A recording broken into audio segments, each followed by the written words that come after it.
Chapter 3. This is so dumb. I didn't have a plan.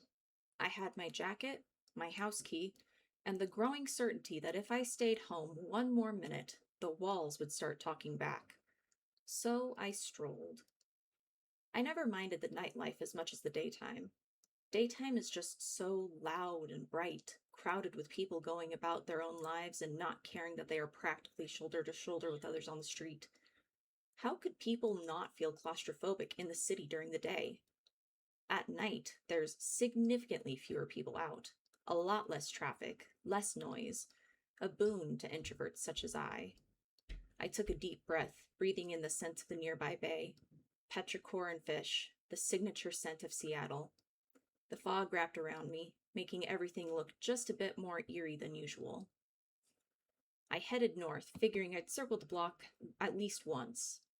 The fluorescent lights on the corner deli cast blue and red on the sidewalk, glowing in the oily puddle next to the manhole. Oh man, you gotta love Seattle. I continued on, enjoying the night breeze and only occasionally passing others by in the light fog. But with 1,000 windows glowing like distant eyes, I didn't have to believe in the supernatural to feel just a little haunted here. A familiar, boisterous laugh broke the air ahead of me, and I jerked my head up toward the sound. Ahead, Michael was escorting a woman on his arm, perhaps a date if their nice outfits were any indication. I looked down at my sweats and hoodie, my shoes barely more than slippers. Wait, slippers? I looked back down to confirm that, yep, I had indeed gone out in my slippers instead of regular shoes. So much for going on a walk, I thought to myself as I turned to start back toward home. I glanced back at my would-be trainee, a bit unnerved to run into him so close to home. They had stopped at a building. Presumably she lived there and he was there to drop her off after their date. Please, God, if you exist and have any mercy at all, don't let that be where Michael lives. That's less than a block away from home. A passing car's lights shone on them briefly, and I noticed something. Something feels off about this. A lead weight in my gut told me something was not right here. I couldn't pinpoint what it was, but something about Michael himself was bothering me. He seemed a bit desperate looking for someone who just went on a date. The woman used a code on the building's front door to open it. What does he have to be so desperate about? They started into the building, and without thinking, I followed, catching the door before it could lock behind them. I waited a few moments, not wanting to be caught snooping. Also not knowing what the hell I was even doing. This is so dumb, I whispered to no one before opening the door just wide enough to slip in, quietly closing the door behind me. Following their voices, I saw them on the landing of the third floor. I stopped on the half landing between the second and third floors, just out of sight behind the railing.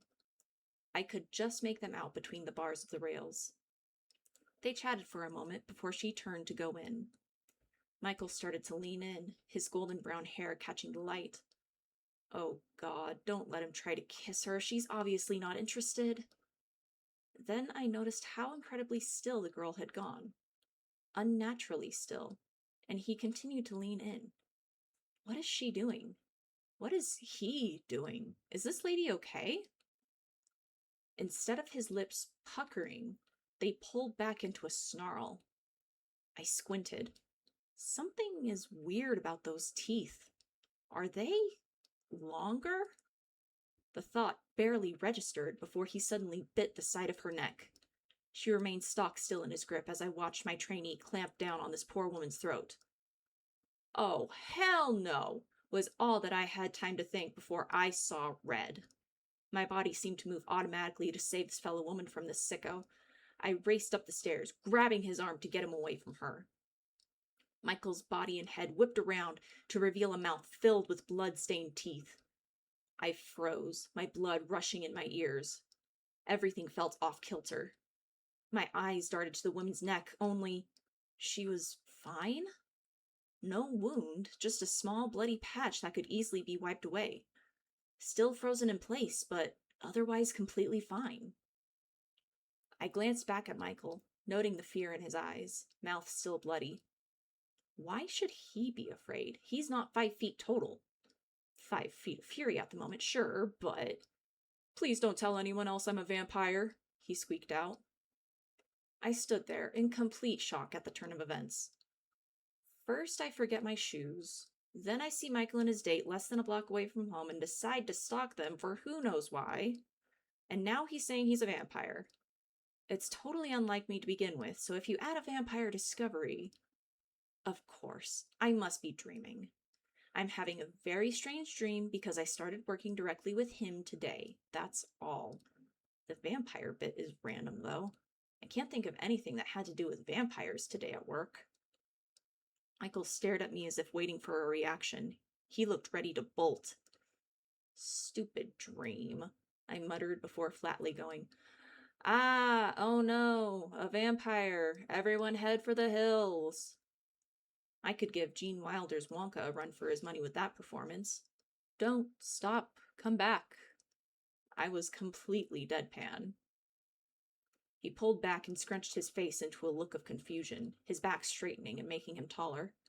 What do you mean, stupid dream? His frank tone gave me pause, as did his towering height, which made me remember yet again just how small I was in this situation.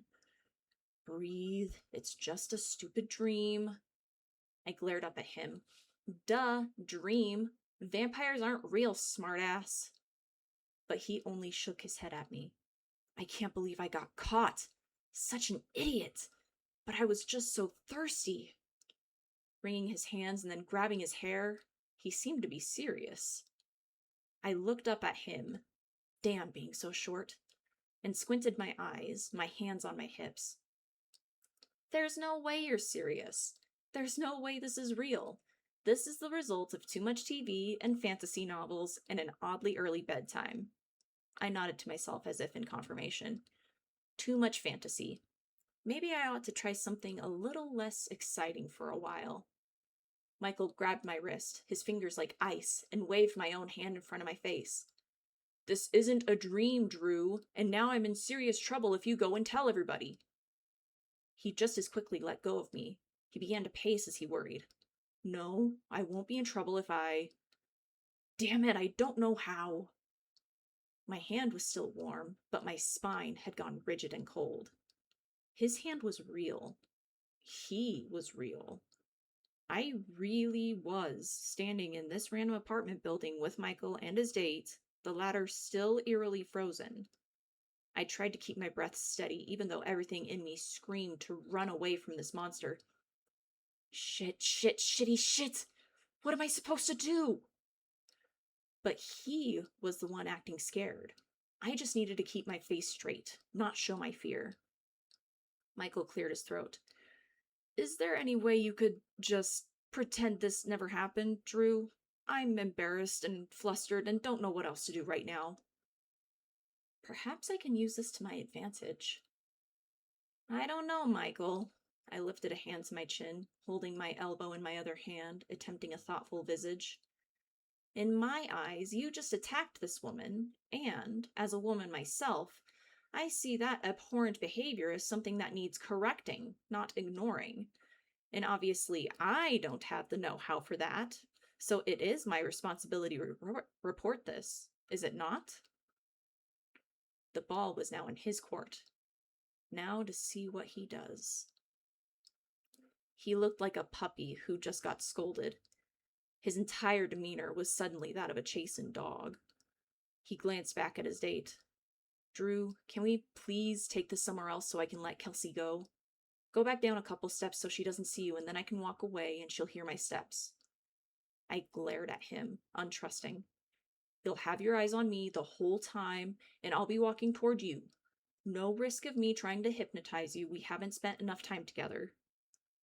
That brought up more questions than anything, but I didn't want to traumatize Kelsey any more than we already had.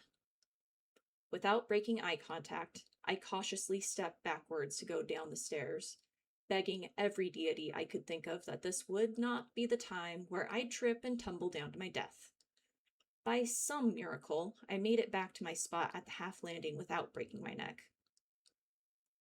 Michael wiped the blood off Kelsey's neck with the sleeve of his black jacket, then didn't seem to do anything when suddenly the static Kelsey reanimated. She continued to unlock her door when she paused on her own. Michael paused himself on the first step down upon noticing. "Hey, Mike, you want to come in for a coffee before you go?" I raised my brows. Dang, his date must have gone well. Up until he went and ruined it with non-consensual neck-sucking. It was obvious that he really wanted to, and who could blame him? Whether he was a vampire or a creep or both, this would be the perfect opportunity to get a victim alone. He let out a heavy breath. "I really want to, Kels. I do. But I have something I'm actually running a little late for." He rubbed the back of his neck sheepishly as he asked, "Would you like to go out again sometime?" She smiled and nodded with a cute, "Sure." And then, "I'll text you, Mike." She waved at him, and he returned the wave with his own shy grin. He continued down the stairs, and she closed the door with a click that might have made Michael flinch just a little. Poor baby. You'll get over it. I was fuming. "What the hell was that?" I whisper-yelled at Michael. "What the hell was what?" he whispered back with similar urgency. That shy act. You just fed on her. Would you like to go out again sometime? Was her company that good or her blood? Either way, you just violated that girl's trust and have no right to meet with her ever again as far as I'm concerned. What kind of creep are you?" At this point, I was faced with a possible vampire and had nothing to defend myself with. Heck, even if he was just a freak of some kind, I had left home with nothing but my phone. I had even forgotten my pepper spray. I must have been out of it. It was sitting right next to the door, right above my shoes. Did I really just up and walk out of my apartment? Did I even close the door? What if Husker got out? I have no idea where my brain was, so who's to say if I left the door to my home wide open or not? But I have to keep my focus on the vampire in front of me. I did not want to fall victim to him like Kelsey had. Michael defended. I did genuinely have a nice time with her and wouldn't have minded seeing her again. He sighed. But you're right. I went about everything all wrong. Stupid, stupid, stupid, he emphasized, beating his fist against his forehead with each word. He put his hand down, letting it hang limply. I genuinely don't know what to do right now. He looked like a lost puppy, dejected and frightened. Was I starting to feel sorry for him? Stop that. Okay, we need to talk, and the only place I can think of is home. I can grab my pepper spray as I walk in, then I won't be completely defenseless at least. Plus, maybe if I kept him close, I could stay in control of the situation better. We need to talk, and I'm pretty sure you prefer privacy, right? He nodded in assent. Well, come on then. I guess we'll go back to my place. We walked in silence, a woman and a vampire, toward home, questions swirling in my mind, while Michael walked with dread, a man whose secret had just been revealed.